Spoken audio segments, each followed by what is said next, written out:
Collins. Coach, whenever you're ready. Super proud of our group. I told them tonight it was about us continuing to write our story, Team 47. And we were aware that we hadn't had a double-digit conference season since 1992. And so we wanted to continue to etch our story in the history books. So really proud of our team. I thought we came out and was focused. We didn't even practice. So we did a lot of film prep and had shoot around. And I thought that the group took it seriously and was really focused for 40 minutes. So really proud of them. David, go ahead. Hey, Coach, it seems like every year in the preseason, you tell me that you want to build your team to the point where they're playing their best basketball right now. Is that what you're seeing from your group? Yeah, I mean, I'm pleased. I know the score may have seemed like this was a walk in the park, but that's a team that beat Georgia and Tennessee. So they're really good with a really good coach, and they play hard. But I thought that we were able to take the game plan and really neutralize them. So I was proud of our group for that. And yeah, I mean, people are stepping up and we're challenging them in timeouts. Like there are certain things we really need them to start showing, like accountability on the second half defensively, executing, subs coming in and strengthening our bench. I still believe in bench play. So, like I said, I'm pleased with where we're at. And now that we know we have a chance to play deep in March, we want to keep growing. Thank you. Thanks. Michael, go ahead. Hey, yo, how are you? Good. I think you guys closed the first quarter on a 17-0 run. It was 19-0 until someone hit a three. Just what was kind of working in that time frame for you guys? Well, just our game plan defensively. I thought we were very solid. I thought that Auburn expected us to come out and be way more aggressive. And we knew that would be at our disadvantage. They are athletic, they get downhill, and they're pretty quick. So, for me, we wanted to come out and dictate and disrupt that way by being calm and making them shoot over the top of us. So that's what you saw. And I don't think that they were prepared for that. Courtney, go ahead.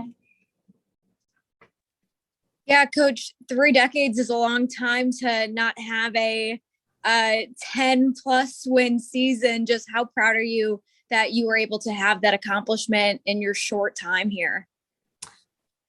It means a lot to me.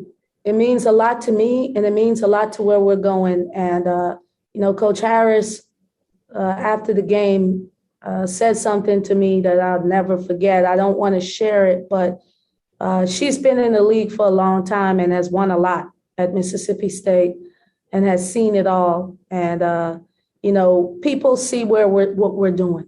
And, Court, this from the first time from I got to Ole Miss, I kept saying, guys, hold on. David, everybody, Adam, Evie, all of you guys, Jake, y'all know that I used to say, we're going to get this program going.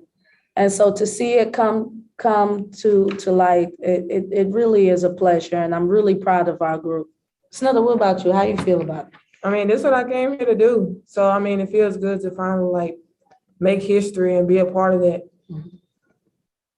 Just to follow up with that, I know we talked to you guys about not having much production from beyond the arc. However, every time it seems like you put Snudda out there, she's able to do that for you, especially tonight. How proud of you of what she was able to do, and also how much does that really impact your guys' game as a whole? It impacts us tremendously. I knew Snudda was going to have a good night because in shoot around, she was just really bouncy, felt really good. And I was like, you getting ready to go crazy out here. And so it was really good. And it allows Kira and Maddie to establish the inside game. Like, it's really hard to pack us in because you have the 3-point sniper in Snudda, and then you have Monk that can score in a variety of ways. So it makes us difficult with my two wings being as aggressive as they are. But, you know, she put some new shoes on and I knew she was ready to go today. It's not for you to have that night. How did that just feel for you? I mean, it felt good. I mean, my team, they've been expecting me to hit shots like that, and I've been in a sort of a slump. So now that I had a night like this, my confidence is back, and I can knock shots down for them. Thanks, guys. Thank you. Adam, go ahead. Coach, just looking at how you got 10 wins on the season, SEC wins, but having four wins in a row in the SEC back twice this year. What's that mean for you and the team? It means that these young ladies are buying in, they believe in, they're all in, and they're locked into the game plan. That's what it means. You know, we were talking, I remember when I was at JU, I used to make fun of the Power Fives because I would say, it's so easy to get in the tournament. They take 8, but it really isn't. It's really a grind, and so being in the conference, I have a different level of respect. Every night is a dogfight. Every team's well coached. Every player out there wants to do well. And this was senior night, and so I'm sure a lot of them that wanted to play well. And for us to come in and weather the storm, it really makes me proud.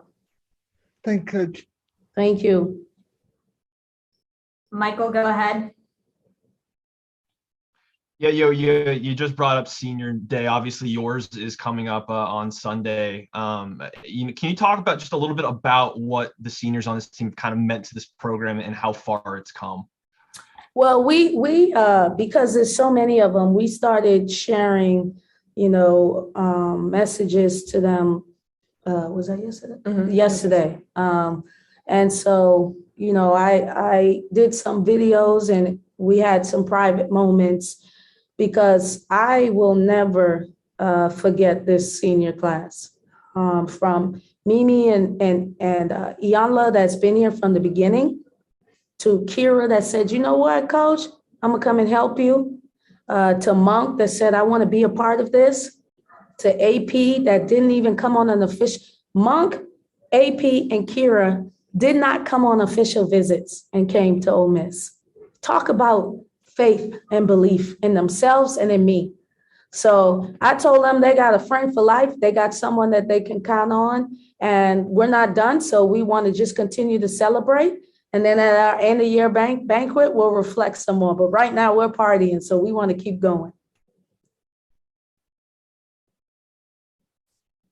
David, go ahead. Hey, Coach, talking about senior day, it's South Carolina part 2. Yeah. Just your thoughts on having to play them in that final game before the tourney and, what they bring to the table. Well, I mean, they're the number 1 team in the country, not just the SEC, in the country.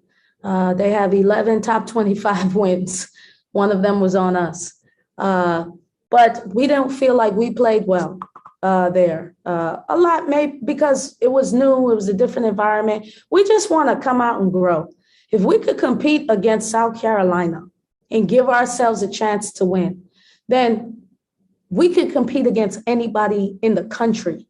So what I love about it is before we get to March Madness, to the NCAA tournament, we get to play against the best who expects to be in the Final Four, right? So let's see where we are. And if we beat them, then we're doing really, really well. But if we compete and we're playing well, then we're doing really, really well. So there's no loss for us on Sunday. It's going to be all about having fun and seeing where we are as we prep for March Madness. Thanks, Coach. Thank you. Alex, go ahead. I'm going to ask this to Snudda, and Coach, you can comment on this as well. Mm-hmm. A little bit, Snudda, when you're going up on the other end, and on the other side of the court is a fellow number 5, Aisha Coulibaly, who averages almost 18 and 8 a game, and she only had 6 points and 1 rebound. Can you speak a little bit on what it was like going up defending her and how that can prepare you for South Carolina's backcourt too? I mean, our defense make it hard for people to score anyways. So I mean, it wasn't much of a challenge because it was a team effort. But as far as preparing for South Carolina, I mean, I don't really know. You just gotta play. Yeah. Is there something where, from when you played at South Carolina to playing against different guards in the SEC, it was only a couple games into the SEC season, and now, you're going up against a top 5 scorer in the SEC, hold her to only 6 points, 2-9 shooting. Does that give you guys more confidence that, when you go up against that elite level competition, you can do that, replicate that too? Well, the first time we played South Carolina, we thought there was just a lot of individual play. Kira, it seemed like she was just doing it all. She was gassed because she played the point, the wing, and the post. We're not going to do that. Snudda alluded to it. We defend. We had each other's back. So we're going to have a good game plan. I'm going to give the girls off tomorrow. It's going to be about them being fresh mentally and physically. We're going to get back at it at Saturday and talk about what we want to do.